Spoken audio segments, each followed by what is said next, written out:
Inilah rekaman kamera pengawas saat sebuah mobil box yang tengah terparkir di pinggir Jalan Raya Kedep Gunung Putri, Bogor, Jawa Barat menabrak seorang pejalan kaki. Peristiwa berawal saat sopir meninggalkan mobil hendak berbelanja di sebuah toko pakaian. Tak lama kemudian mobil box ini melaju tanpa pengemudi dan menabrak seorang pejalan kaki. Seorang remaja sempat terpental dan masuk ke kolong mobil. Korban luka cukup serius di kaki, tangan, dan juga wajah. Dibantu polisi dan warga sekitar, korban langsung dibawa ke klinik terdekat untuk mendapatkan penanganan medis. Katanya sih dari supirnya diparkir. Kondisinya terrem. Tapi maju sendiri atau gimana? Katanya maju sendiri. Oh, mungkin remnya belum kali ya? Mungkin. Cuma kalau dilihat tuh remnya emang belum. Sementara itu, tim unit Gakum Satlantas Polres Bogor menggelar olah tempat kejadian perkara dan memeriksa CCTV di sekitar lokasi untuk penyelidikan lebih lanjut. Dari Bogor, Jawa Barat, Cahyat Supriyatna, iNews melaporkan.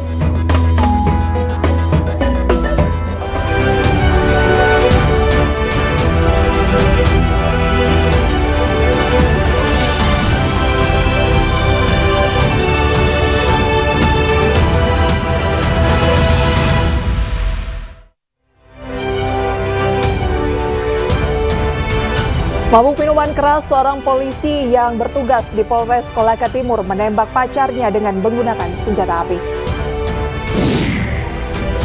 Presiden Jokowi meminta laporan terhadap seniman Butet Kartarejasa dicabut.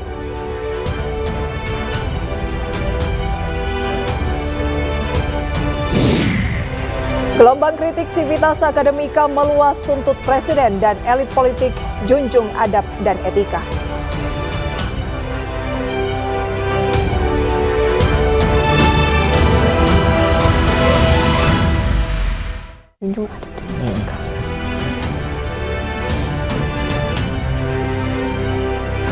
Halo, selamat siang pemirsa. Apa kabar Anda hari ini? Senang sekali saya Pram Senjata pemirsa dan rekan saya. Dan saya Prisa Sompodatu kembali hadir menemani Anda dalam iNews Siang. Dan selain 3 berita utama tadi, iNews Siang juga akan menyuguhkan beragam informasi penting lainnya. Dan pemirsa, siang kali ini kami awali dari Gunung Kidul, Yogyakarta, di mana sebuah kecelakaan antara mobil dengan sepeda motor ini terjadi dan terekam kamera pengawas.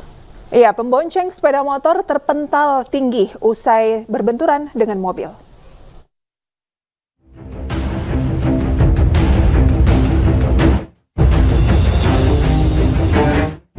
Inilah detik-detik kecelakaan sepeda motor dengan kendaraan roda 4 di Simpang 4 Pancuran Gunung Kidul, Yogyakarta yang terekam kamera pengawas dan viral di media sosial.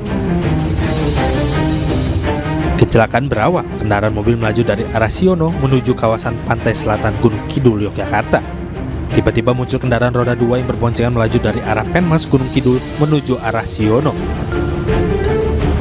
Di perempatan kondisi lampu lalu lintas yang masih berwarna kuning atau dalam mode flasher sehingga membuat kendaraan tidak ada yang berhenti dan kecelakaan pun tidak bisa terhindarkan.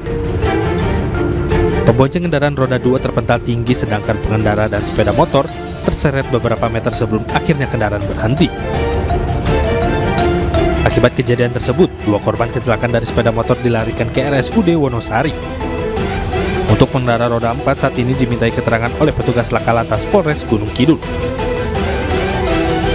Pada saat itu lampu traffic light itu flashing dari kuning semua, kendaraan Avanza tidak menyadari bahwa itu lampu merah, lampunya flashing sehingga terjadi kecelakaan. Kondisi korban sementara di rumah sakit, alhamdulillah korban sadar walaupun patah tulang, yang perempuan patah tulang kaki, yang cowoknya patah tulang tangan. Polres Gunung Kidul sendiri menghimbau kepada pengendara agar senantiasa meningkatkan kewaspadaan terutama di lokasi Simpang 4 dengan mengurangi kecepatan kendaraan. Dari Gunung Kidul, Yogyakarta, Kismaya Wibowo, iNews melaporkan.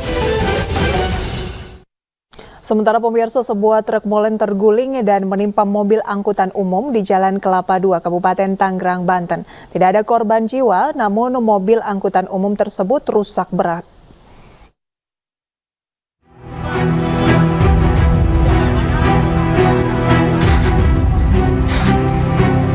Beberapa orang warga Legok turut membersihkan campuran pasir dan semen menggunakan ember.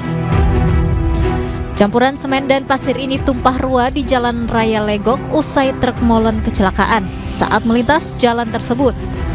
Peristiwa bermula dari truk molen diduga remblong dan tergelincir.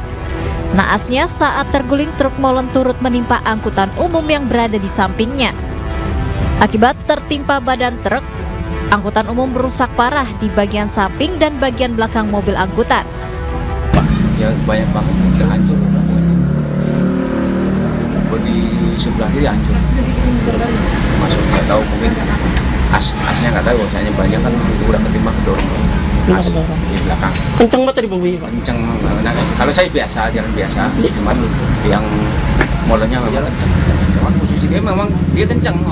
Jadi kenceng karena mobilnya belum dibanting ke kiri, udah langsung terbalik nimpain saya.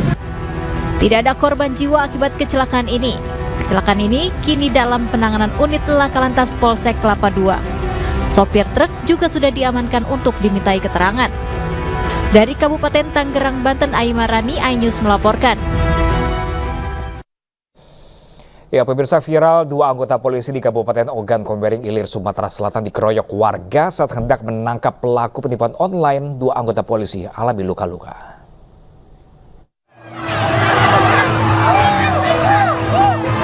Saat hendak menangkap pelaku penipuan online di Kabupaten Oki, Sumatera Selatan, dua anggota polisi dikeroyok dan dianiaya warga. Kedua anggota polisi terpisah dari rombongan saat melakukan penangkapan yang berjumlah 2 orang personil. Warga menjadi provokator sehingga terjadilah pengeroyokan dan penganiayaan. Aksi kejar-kejaran pun terjadi antara warga dan polisi. Hal itu pun kemudian viral di media sosial karena terekam kamera warga. Kedua polisi tersebut berhasil menyelamatkan diri dan mengalami luka-luka. Beberapa orang yang mengatakan bahwa itu bukan polisi, kita serang, kita habisi yang selalu mengganggu kita. Nah, terpiculah dari situ, maka anggota dilakukan pengejaran dan anggota mengamankan pelakunya. Namun ada beberapa rekan-rekan kita yaitu terpisah pada saat lari, dilakukan aniaya oleh masyarakat, dan satu lagi itu dilakukan penganiayaan dan tersangka diamankan. Di Kabupaten Oki, tingkat kerawanan kriminalitasnya selama ini cukup tinggi. Semua pihak diminta berhati-hati dan selalu waspada. Dari Kabupaten Oki, Sumatera Selatan, Fitriadi, iNews melaporkan.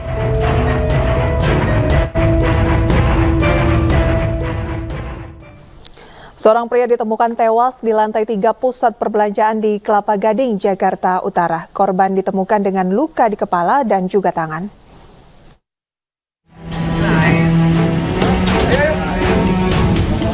Seorang pria ditemukan tewas mengenaskan di balkon lantai 3 pusat perbelanjaan kawasan Kelapa Gading, Jakarta Utara pada Senin siang. Korban berjenis kelamin laki-laki ini diketahui berumur 26 tahun, warga Kelapa Gading, Jakarta Utara. Polisi yang datang ke lokasi kejadian langsung melakukan olah tempat kejadian perkara dan identifikasi jasad korban. Korban ditemukan tewas dengan mengalami luka di kedua tangan dan kepala.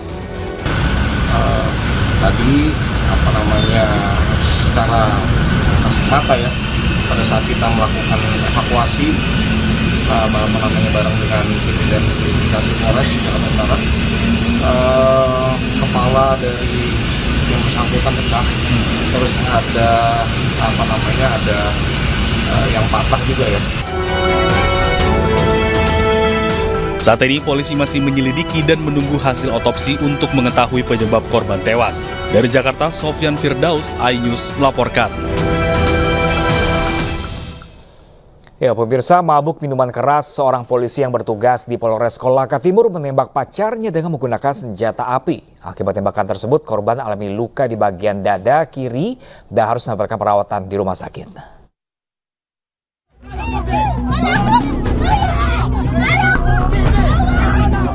Setelah sempat hilang dan dicari orang tuanya, anak berusia 4 tahun ini akhirnya ditemukan mengambang di kolam ikan di sebuah kafe C Kepayang, Asahan, Sumatera Utara pada Sabtu malam. Keluarga yang menemukan korban dalam kondisi lemas menangis histeris dan mencoba melakukan pertolongan pertama.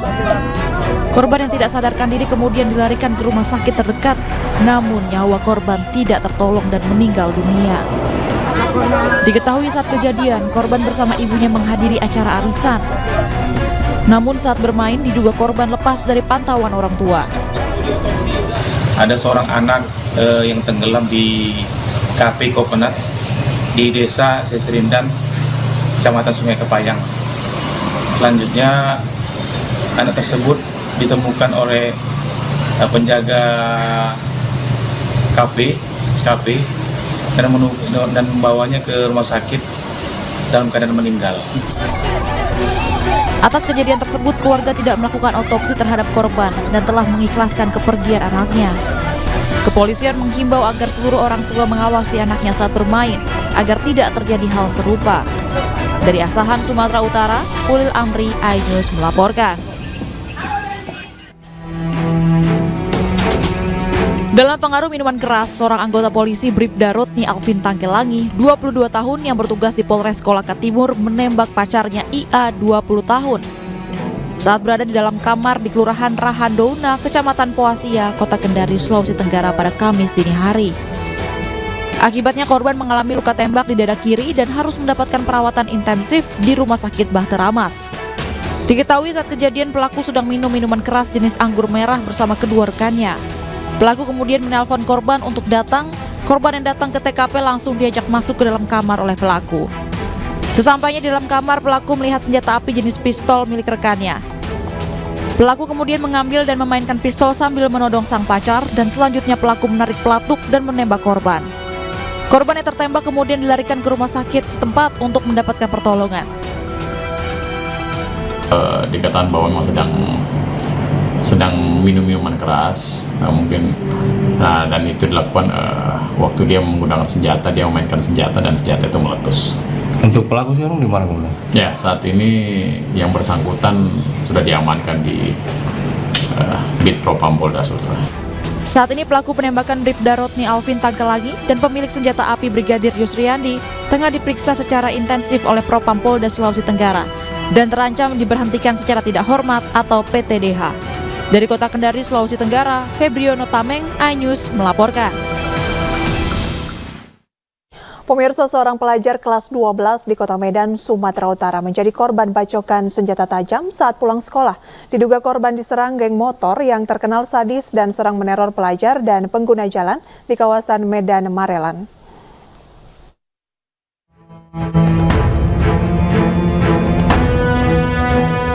Altaf Azikra, usia 18 tahun, pelajar kelas 12 di salah satu sekolah menengah kejuruan di Medan Marelan, Kota Medan, alami luka serius di bagian pinggang kirinya usai dibacok celurit di jalan. Korban disabet 4 orang pemuda tidak dikenal yang mengendarai 2 sepeda motor yang diduga merupakan geng motor sadis saat korban sepulang dari sekolahnya. Korban mendapatkan perawatan di rumah sakit dan korban tidak mengenal para pelaku pembacokan. Namun para pelaku terlihat masih muda, berkisar usia 20 tahun.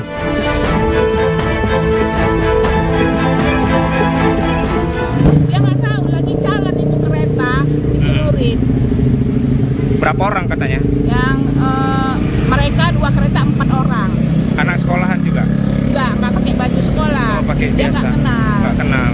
Anak ibu sendiri atau boncengan? Berdua sama kawannya, tapi masing-masing kereta. Oh.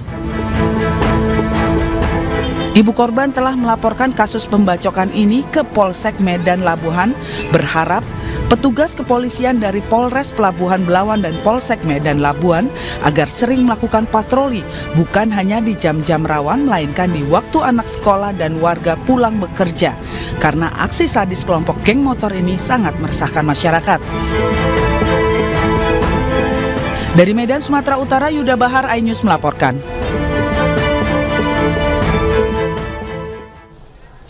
Pemirsa, Ketua KPU Hashim Asyari terbukti melanggar kode etik terkait tindak lanjut putusan Mahkamah Konstitusi yang meloloskan Gibran Rakabuming Raka sebagai calon wakil presiden. Selengkapnya sesaat lagi pemirsa, tetaplah bersama kami.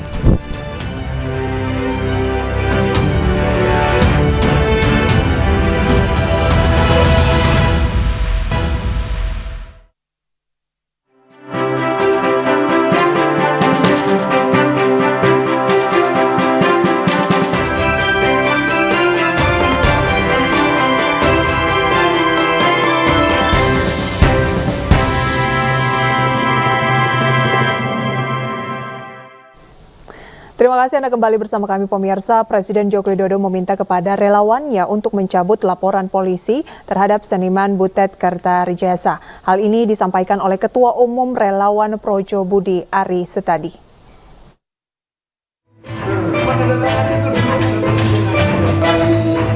Sebelumnya dalam konferensi pers yang digelar di kawasan Gambir, Jakarta Pusat, tim kuasa hukum pasangan calon Ganjar Mahfud menaruh perhatian khusus atas apa yang dialami Butet Kertarijasa yang dinilai dapat merugikan kepentingan bangsa. Dukungan ini juga disampaikan oleh tim hukum Paslon 1 Anies Muhaimin. Sementara itu, ternyata Ketua Umum Relawan Projo yang juga Menkominfo Budi Ari Setiadi mendapatkan pesan dari Presiden Joko Widodo yang meminta untuk mencabut pelaporan Butet ke polisi oleh relawannya. Presiden berpesan supaya para relawannya tidak membuat keramaian di publik. Hal ini pun mendapat reaksi dari Butet Kertarijasa yang mengucapkan terima kasih, tapi juga meminta relawan Jokowi jangan sibuk mencari muka kepada Presiden. Dan pencabutan pelaporan jangan cuma untuk dirinya, tapi juga untuk seluruh pihak yang tengah diselidiki polisi, padahal ingin menegakkan demokrasi dan konstitusi. Terima kasih Mas Budi Ari, Menkominfo, yang telah memerintahkan kepada relawan di Jogja untuk mencabut laporan ke polisi atas pembacaan pantun saya tempo hari. Itu menurut berita karena Mas Budi itu memenuhi perintah Presiden Jokowi, karena memang itu tidak penting untuk dilaporkan. Perintah Pak Jokowi itu bermakna juga supaya relawan-relawan itu jangan cuma sibuk menjilat, jangan sibuk cari muka kepada Presiden, stop cari muka. Yang kedua, seharusnya pencabutan itu tidak hanya untuk kasus saya saja, tapi juga untuk kawan-kawan yang bergerak ingin menegakkan demokrasi dan konstitusi. Seperti pelaporan Mas Aiman, Palti Huta Barat, semua harus dicabut dong. Guru-guru besar perguruan tinggi di Indonesia, jangan dilecehkan bahwa mereka sedang mendongkrak elektoral paslon tertentu. Tidak, semua orang itu termasuk saya adalah orang-orang yang mengapresiasi seluruh pencapaian Pak Jokowi. Sebelumnya pelaporan dibuat oleh relawan Projo, sedulur Jokowi, dan arus bawah Jokowi ke Polda Daerah Istimewa Yogyakarta terhadap Butet Kertarijasa lantaran ia dianggap menghina Presiden Joko Widodo. Tim Liputan iNews melaporkan.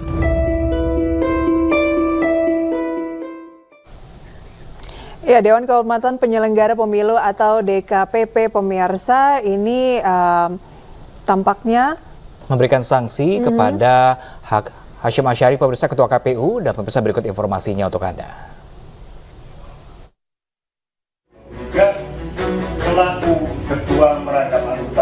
Dewan Kehormatan Penyelenggara Pemilu atau DKPP menyatakan Ketua Komisi Pemilihan Umum Hasyim Asyari terbukti melanggar kode etik dan pedoman perilaku terkait tindak lanjut putusan Mahkamah Konstitusi yang meloloskan Gibran Rakabuming Raka sebagai calon wakil presiden. Hasyim Asyari dijatuhi sanksi peringatan keras terakhir, sementara 6 komisioner KPU, yakni Agus Melas, Idam Holik, Yulianto Sudrajat, M. Afifuddin, Farsa dan Harahap, dan Betty Epsilon dijatuhi sanksi peringatan keras. Terdapat 4 laporan yang memperkarakan pendaftaran Gibran ke KPU sebagai cawapres pada 23 Oktober 2023 lalu. Para pelapor menilai KPU seharusnya mengubah PKPU terlebih dahulu terkait syarat usia capres-cawapres usai keluarnya putusan MK. Membuktikan bahwa secara kode etik terjadi pelanggaran. Menanggapi pelanggaran KPU, tim kampanye nasional Prabowo Gibran menyatakan putusan DKPP tidak berkaitan secara hukum terkait ketetapan hukum atau legal standing paslon Prabowo Gibran.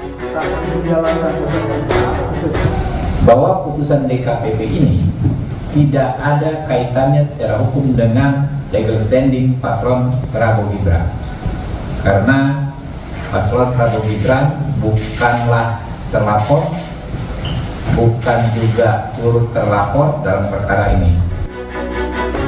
Sebelumnya Bawaslu menetapkan KPU melakukan pelanggaran administrasi target keterwakilan caleg perempuan sebesar 30%. Kini, KPU kembali melakukan pelanggaran dengan memproses pendaftaran Gibran Rakabuming Raka sebagai cawapres sebelum adanya perubahan PKPU. Dari Jakarta, Tim Liputan iNews melaporkan.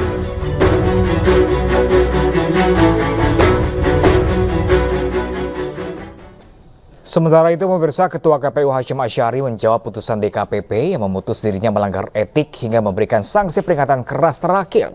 Sementara Bawaslu menilai putusan DKPP merupakan personal dari penyelenggara pemilu, dalam hal ini KPU. Konstruksi di Undang-Undang Pemilu itu KPU itu posisinya selalu sebagai terlapor, termohon, tergugat, dan juga teradu. Nah, kalau di DKPP ini sebagai teradu. Nah, karena saya sebagai teradu, maka saya mengikuti proses-proses persidangan di DKPP. Ketika ada sidang, diberikan kesempatan untuk memberikan jawaban, keterangan, alat bukti, argumentasi sudah kami sampaikan. Dan setelah itu kan kewenangan penuh dari majelis DKPP untuk memutuskan apapun itu, sehingga dalam posisi itu saya tidak akan mengomentari putusan DKPP. Ketika dipanggil sidang kami juga sudah hadir memberikan jawaban, memberikan keterangan. Putusan DKPP itu akan berkaitan dengan pribadi dari penyelenggara pemilu. Jadi seharusnya tidak mempengaruhi putusan lembaga ya. Proses yang telah dilakukan itu yang disalahkan itu penyelenggara atau KPU. Jadi ya silahkan terjemahkan sendiri, tapi bagi kami proses telah berjalan ya. Proses telah berjalan, ada permasalahan mengenai itu yang kemudian dicermati dan juga dilaporkan kepada Dewan Kehormatan Penyelenggara Pemilu, yaitu ranah dari Dewan Kehormatan Penyelenggara Pemilu. Jadi kami agak sulit kemudian untuk memberikan komentar. DKPP terkena ada keputusan yang menyampaikan bahwa dia melanggar etika. Saya belum tahu apa kemudian hukuman yang diberikan pada soal etika ini. Maka mudah-mudahan menjadi pembelajaran buat kita semua. Maka dalam closing statement saya tadi malam, ya, demokrasi mesti dilaksanakan dengan baik-baik ya. Tidak boleh ada yang mengangkangi demokrasi, prosesnya berjalan dengan baik. Dan lihatlah, kalau MK-nya juga kena problem etika, terus kemudian KPU-nya kena etika, apa yang kemudian bisa kita banggakan pada rakyat dari proses pemilu ini? Maka wajar kalau kemudian para ilmuwan keluar dari kampus untuk menyatakan keprihatinannya. Tokoh agama, tokoh masyarakat, ya, civil society juga bicara soal itu. Kode etik yang diputuskan DKPP menjadi catatan hitam proses politik nasional kita. Hari ini ada dua catatan hitam, satu MK-MK, dua DKPP. Ini catatan hitam yang saya kira menjadi keprihatinan nasional. Semoga ada langkah-langkah yang membuat kita sebagai bangsa percaya diri dan bangga bahwa bangsa ini mengedepankan etika. Kelompok alumni Sivitas Akademika dan Guru Besar Universitas Islam Negeri Syarif Hidayatullah Ciputat mendesak Presiden Joko Widodo untuk bersikap netral. Pernyataan itu disampaikan dalam deklarasi sikap seruan Ciputat terkait kondisi demokrasi di Indonesia. Ciputat melawan! Puluhan guru besar dan Civitas Akademika Universitas Islam Negeri Syarif Hidayatullah membacakan pernyataan sikap terkait kondisi demokrasi Indonesia dalam seruan Ciputat Senin siang. Pernyataan sikap ini dibacakan langsung guru besar Universitas Islam Negeri Syarif Hidayatullah. Ada 5 poin pernyataan sikap. Yang pertama, mendesak penyelenggara pemilu baik KPU, Bawaslu, DKPP agar bekerja profesional dan bertanggung jawab. Kedua, mendesak Presiden dan aparat negara untuk bersikap netral dan menjadi pengayom bagi seluruh kontestan pemilu. Ketika mendesak Presiden agar sungguh-sungguh mengelola pemerintah untuk kepentingan nasional, bukan untuk kepentingan keluarga atau kelompok. Keempat, pengelolaan keadaban atau akhlak demokrasi seperti tidak dipandang sekedar perangkat aturan tertulis. Dan yang terakhir, mendesak kepolisian bersikap independen dan menjalankan tugas secara profesional. Presiden sebagai kepala negara berkewajiban untuk menjaga dan menjadi contoh bagaimana keadaban, akhlak, berdemokrasi itu menjadi laku kehidupan bernegara. Polri adalah alat negara untuk menegakkan hukum dan ketertiban, bukan alat presiden. Maka dan oleh karena itu, Polri sudah seharusnya bekerja untuk kepentingan bangsa dan negara, bukan untuk kepentingan pemerintah atau pihak-pihak tertentu. Makin menurunnya semangat mengelola demokrasi dengan prinsip-prinsip moral, prinsip-prinsip etik, prinsip-prinsip berkeadaban. Demokrasi dipandang hanya semata-mata urusan boleh dan tidak boleh, bukan urusan baik dan tidak baik.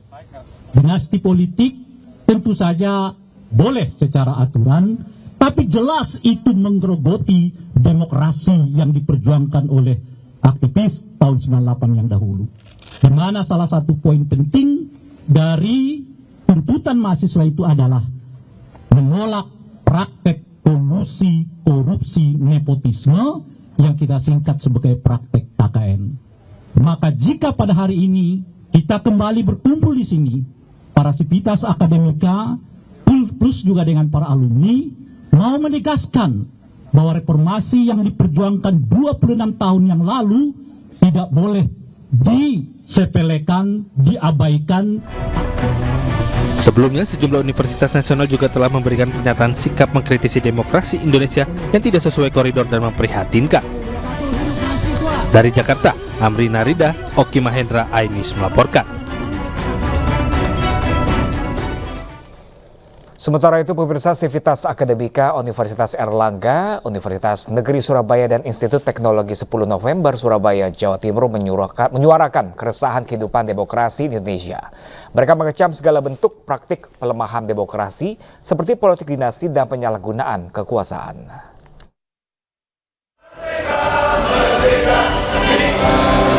Melalui forum yang bertajuk Unair memanggil, para sivitas akademika mendesak Presiden dan aparat negara menghormati kemerdekaan dengan menjunjung tinggi demokrasi, kebebasan berbicara dan berekspresi.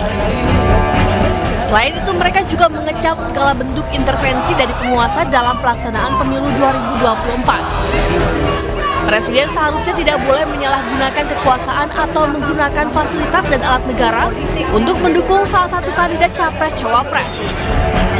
Ini hanya memberikan seruan moral, kami tidak melakukan tindakan-tindakan politik praktis.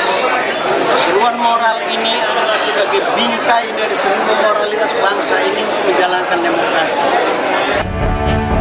Keresahan terkait kehidupan demokrasi tanah air juga disuarakan guru besar, dosen, dan mahasiswa serta alumni Universitas Negeri Surabaya atau UNESA.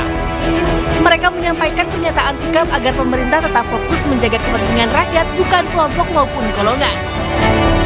Sivitas Akademika UNESA juga mengajak seluruh pihak mulai dari pejabat negara, ASN, TNI, dan Polri untuk tetap netral dan tidak berpihak pada paslon manapun dalam Pilpres 2024. Memastikan dan menjaga agar dinamika politik yang hari ini berkembang, dan itu tentu kalau dibiarkan akan berpotensi untuk memecah persatuan dan kesatuan, maka tugas kita adalah ikut berkontribusi, ikut memberikan spirit moral agar mengingatkan semua komponen bangsa bahwa pemilu bukan segalanya. Sivitas Akademika Institut Teknologi 10 November atau ITS Surabaya juga menggelar aksi serupa. Aksi yang bertajuk Peduli Negeri ini diikuti oleh guru besar, dosen, dan mahasiswa. Keluarga besar ITS menyerukan agar pemilu berjalan jujur dan adil serta mengedepankan integritas dan etika. Dari Surabaya, Jawa Timur, Yuda Prawira, Hartambayong, iNews melaporkan.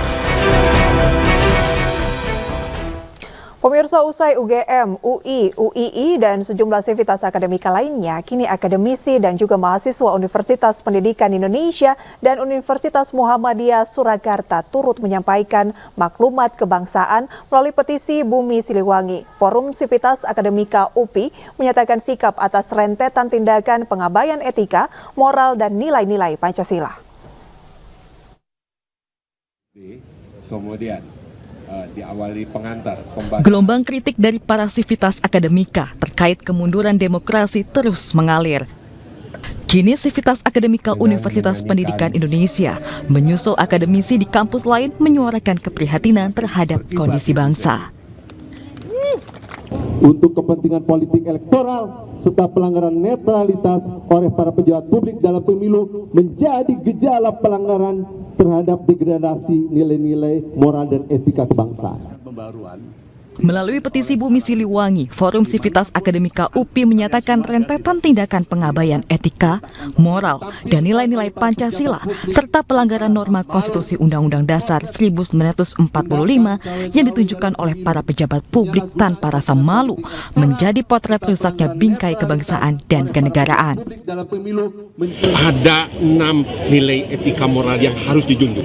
Satu di antaranya adalah respect for others. Semua kontestan demokrasi ini ada 3. Semuanya harus kita hormati, diberikan hak yang sama. Maklumat kebangsaan juga turut disuarakan oleh para guru besar Universitas Muhammadiyah Surakarta atau UMS. Pemimpin pemerintahan dan aparatur hukum untuk menegakkan supremasi hukum dengan tidak menyalahgunakan hukum untuk kepentingan politik. Ada 8 poin dalam maklumat kebangsaan yang dibacakan mantan Ketua Komisi Yudisial Profesor Aidul Fitri Siada Azhari di depan Gedung Siti Walidah UMS Solo. Gerakan para guru besar, gerakan dunia akademis yang tidak terkoneksi dengan misalnya koalisi masyarakat sipil tertentu ya, atau gerakan di luarnya tidak. Jadi murni berangkat dari pertimbangan atau diskusi internal kampus. Aidil juga menegaskan maklumat kebangsaan para guru besar UMS tidak dalam posisi mendukung paslon tertentu, melainkan murni aktualisasi dari nilai-nilai akademis dan intelektual. Tim Liputan iNews melaporkan. Ya, pemirsa, Raffi Ahmad didampingi kuasa hukumnya Hotman Paris berikan klarifikasi menyangkut kredibilitas dirinya. Informasi selengkapnya kami hadirkan usai jeda pada warna berikut.